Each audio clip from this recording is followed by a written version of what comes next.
All right, folks, we'll get started. The clicker isn't working, so I've connected my laptop. It's still the same content, so hopefully a little refreshed. Hi, everyone. My name is Amar Gowda. I'm Principal Product Manager with Microsoft Azure. I've been part of this team for roughly 4 years. So I've seen the day one of confidential computing to what it looks today. So it's grown much bigger. We are getting to mainstream. Many more hardware vendors now, and containers are left and right and center of our strategy, because what we see is confidential computing continues to pull more and more greenfield workloads. That means net new apps, and net new apps today are built containers, right? I think traditional packaging is kind of going away, and this is how we strategically see. So today's talk I'm covering on behalf of Suraj. Suraj is one of our software developer. He's in India, unfortunately, for a few things, but all of the content here is between me and him, work together. I don't know if you all know, there is an open source project in the CNCF, Cloud Native Cloud Foundation, called kata-COCO, or what we call as kata confidential containers. It's basically how do you run an isolated VM in a fashion that shields and protects from the rest of the untrusted components in a fully hosted Kubernetes or a self-hosted Kubernetes. The same architecture on how are these workloads scheduled and running. There is no fine isolation between each of these parts, right? Linux itself just uses C groups, what we call as a process isolation between each, right? And they can be process escapes. There could be other things running next to it. For example, daemon sets, right? The daemon sets are just a set of other containers and pods that are running in the same node and sharing the space with other pods as well. So what does Kata give, right? Kata is an open source project from its foundation for the last 5 years. Most of the largest cloud providers, you could go and take and run Kata. So what Kata does is, right, when you request it to run a pod, there is an annotation in your YAML file that says, run this as a Kata VM or a Kata confidential VM. What that triggers is it creates a tiny VM or a virtual machine that is basically isolating that from another Kata VM, as well as isolating from the parent node itself. So this mechanism, I'm not talking about confidential containers yet, right? This is just Kata, is a beautiful architecture for us to plug confidential VMs. So those LO boxes become AMD, SCV, SNP, TDX, maybe ARM, Realm in the future. NVIDIA plugged into these, right? These are full VMs with full throughput, full, the output you may be looking for, and acceleration you may be looking for. So this is why I think the Kata confidential containers is going to make it super easy for us to plug in and achieve the goals. Just before we go, right, so where do these run? How are these VMs scheduled? So the way you look at the whole hosting stack in a cloud provider is, we call this L0, which is level 0, which, for example, in Azure, we run hypervisor, right, Hyper-V. Hyper-V is a Windows-based hypervisor. Other cloud providers may be using KVM, which is a Linux-based. We run Windows. And the L1 is your Azure VMs. These are VM sizes is how we call, or SKUs. Azure VM sizes, DCA, ECA, we have 100 plus Azure VM sizes. And now we have Kata VMs. So which level are the Kata VMs running? That call is level 2. So what level 2 is basically L1 has a set of resources. L2 can ask for resources. I need 1 CPU from the parent and 2 GB because I need to process a confidential workload. So it will ask the parent to give the resources. The parent will give the resources to the child. Once the child is done with processing, it shuts down and the resources come back to the parent or the pool. So this mechanism helps us to take a single virtual machine and run multiple confidential VMs in a single node. And these are basically pods that are fully isolated from each other. So you can pack more, pay less, right? So the operations, you're still a single node. Even the Kubernetes sees it as a single node, but you're sharding a node into multiple small virtual machines that all get its own memory encryption key with AMD SCVSNP. All right, so I think I went over most of these details. So let's try to understand. There are a lot of options outside of Kata how you can achieve or run confidential computing. So the next couple of slides we're trying to show is just a perspective about what are the pros and cons about each of these, which allow you to achieve your goals. So this is not an exact comparison of what you should be choosing. This is just trying to giving you a lay of the land rather. We do support, Azure supports confidential VMs as a worker nodes, right? I know even like, for example, other cloud providers do. So these are just like a full confidential VM that becomes a node pool for Kubernetes, right? You can run this as a Kubernetes. It's super easy to set up, right? It's just as simple as I want a new node pool size of confidential VM size. High workload compatibility, that means any apps that you run on Kubernetes today should be working because these are just another node and it happens to be an encrypted with confidential computing capabilities node, right? Super simple. And this is a really good offering for like looking at hypervisor vulnerabilities or defense in depth. You're trying to look at. These are not enclaves, but these are full VM nodes. The other side of it is, right, what we get feedback is, well, because there are daemon sets running, there's control plane, there are agents, so CSP is in your trusted computing base. Well, the code, yes, right? So we cannot remove those components because it's a managed service. We have to still run those components. Otherwise, we cannot achieve the goals of full supportability. Right, and it's also a larger TCP because it's a full VM. It's a full Ubuntu 2204 VM with Kubernetes and other agents and the runc components and other stuff. Okay, let's look at what's other option, right? Oh, this is okay, but what other options exist? So this is, you run your own Kubernetes, right? And you build your whole confidential node pool, including the control plane and the nodes, right? This is like you setting up your own. Everything runs on a confidential VM, so you have control plane and this fully managed by you. But because it's fully managed, now you're taking up the operations, which can add more things to the overall how you look at this. What's the next option? So this is something that we are working towards in Azure, right? Nested VMs. Nested VMs give you very high compatibility and very native experience, and this is what we are enabling in Azure. The Coco AKS is fully upstreamed Kata Coco. This also has pros and cons, right? So the cons about this is, right, if there are some perf impact on your storage I/O, basically the I/O is a little slower because you're running at a level 2 nested.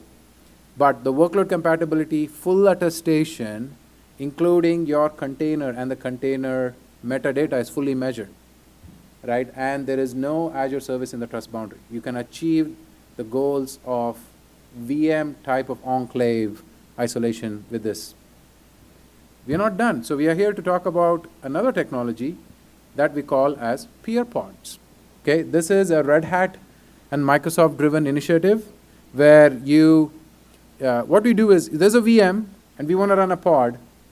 Kubernetes will schedule a pod, but it runs as a full VM. Okay, let's see what that architecture looks like. So you have, the left side is your control plane on AKS or Kubernetes. There's basically a proxy, and the proxy calls a Cloud API and says, I want an Azure VM and confidential VM or confidential GPU-based VM, TDX VM, doesn't matter. And it will schedule a pod, and you get the full throughput of a L1 VM and still full compatibility with Kubernetes. Right, so this is trying to, if TDX VMs come up right away, then you should latch on and try to, you can run this right away. So some benefits, I think I spoke a few, is whenever a new hardware is available from ARM or NVIDIA and the new Azure VM sizes come up, you should be able to just go and change the config and say, hey, run the peer pods with this new VM sizes, right? The cons about it is the cost. You're paying the full cost of a VM. Okay, because you're running the workload as a VM and you're not taking a parent VM and sharding the resources, you're paying up, but the throughput and the performance you get is in par with just running IIS virtual machines. right? So this is the project we are working towards. There are still, there are gaps on how Kubernetes need to be made aware, especially the storaging and networking stack. And now because you're running outside as a single VM instances, and all of them, the traffic has to flow through the same container policies and egress. There is a little bit of work we're trying to do. But this is up and running. I have a demo. I think I have 4 minutes. I can show you how this works, right? And there are challenges, but this is an open source project. Red Hat is working with us in Azure to enable this for OpenShift. So the product path for peer pods is Red Hat supporting OpenShift, Kata peer pods as they way for running Configure containers. So hopefully we will have an announcement around Azure Red Hat OpenShift supporting this as well. So let me switch over to a quick demo. So the demo is focusing on running plain vanilla Spark, Apache Spark on a confidential containers. This is running peer pods. For any analytics you do, Spark is extremely popular, right? Databricks runs on Spark. Most of the analytics and multi-party computation, people prefer to run on Spark because of the distributed capability and this whole management that it does and can aggregate it back to the results you need. And the whole interface with the, with PyTorch and the notebook and PySpark is pretty amazing. So anyway, we'll show you how this runs, and we use a New York taxi data set, that how we computed and how seamless this was. So we're just doing a pod to show you that the control plane and what pods we are running. So we're also showing you some daemons because this is what is orchestrating the peer pods for the creation and the life cycle management of the peer pods. So just doing a quick install of the pod. This is a Spark setup, right? This is just running plain vanilla Kubernetes Spark. There's no modifications to the upstream Spark we have done here. This is showing the ability of a lift and shift because it's AMD CVSNP with full Linux kernel capabilities. So we're doing attestation because the whole data set that is coming in, which is the New York taxi data set, is encrypted. And now someone needs to release a key. And that key is binded to just not the hardware, but the footprint of the container itself that a customer authorized, or the Spark job someone compiled. So it's picking up, going through the whole key release flow, and it picks up and starts scheduling the pods. Now we have worker nodes, and this is exactly where the peer pods are getting created. If you see 3 analytics engines or the job started, that means there are 3 confidential VMs that have spun up in the back end. They're individually trying to process. Once the whole process is complete, there's an aggregator at the master node which picks up and aggregates all the results. You will see right now the provisioning times are higher because we're booting up a full VM. So once this is done, you will see the results in plain text to exactly say some analytics. So we did some analytics on the New York taxi data set, and now you could get these analytics going. So this is kind of showing the average time and the billing and other profiles to just show what is possible just out of box, and full performance of a L1 virtual machine, everything controlled through a Kubernetes control plane. We could as well, this demo is showing OpenShift, but we could as well run this on Azure Kubernetes Service, right? This is going to be self-managed, but for Azure OpenShift, it will be fully managed service.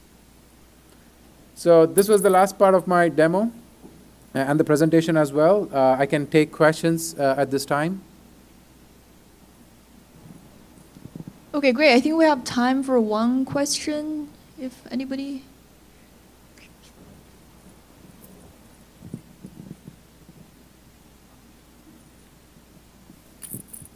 It's very unfortunate because I have 3, but maybe I'll ask them all and then you can answer yes or no.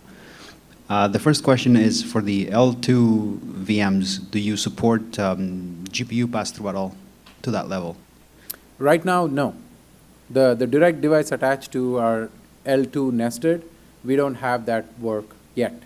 But once we have GPU capabilities, obviously containers is how the whole data science ecosystem is evolved to. So we will soon work on this and have that ready. Okay. Maybe we'll skip the second. And then the third was for networking when it comes to peer pods. When you have multiple peer pods that talk to each other, do you do any kind of mesh networking on top such that the communication between peer pods is also safe from the cloud? Although I guess you would do it in the usual Kubernetes way. So you Yeah, don't it's have the to see same way, yeah. Yeah, So okay. anything that Makes sense. egresses out of the pod, you need to obviously encrypt it, right, over a TLS, right? It's basically doing think of two microservices talking to each other, both at different pods, but the traffic between them is running at a VM to VM level rather than inside of a VM traffic. But wouldn't the TLS CA run in the control plane at that point? Yes. And that's- So right now the restriction is the peer pod today, the way we have it, everything is egressing out of the parent node. So even to communicate back to another virtual machine peer pod, the traffic is going through the node, to the actual VM node or the parent node. So this is where we are not able to get the full acceleration yet for directly egressing out of the pod itself at an L1 layer. And there are other reasons because the network policies, the Kubernetes network policies that are applied are all at the node level, right? The policy monitoring, the throughput, the latency, all of that is happening there. So this is why there is a little bit of work, and where we called out the challenges, this is where the work is exactly happening. Okay. Yeah. Can I be greedy? With the peer pods VMs, when you launch the peer pod, are you performing attestation of the entirety of the VM like you would do with CVMs with custom firmware, or are you doing it in the usual way like Azure does it now with CVMs? So this one is running a VTPM or just a GA conferential VM where the attestation is relying on the VTPM and the firmware measurements and all of that boot chain. So it's a secure boot measurement and not a fully measured boot, right? But kata-containers itself can add that container layer measurements, which is still applicable. And we basically attest the customer workload, and we basically extend that to what we call PCRs. PCR measurements. So PCR 15 exactly reflects the container workload that a customer is running. So we bridge that gap of a full attestation on a traditional conferential VM. Okay, great. Let's thank our speaker.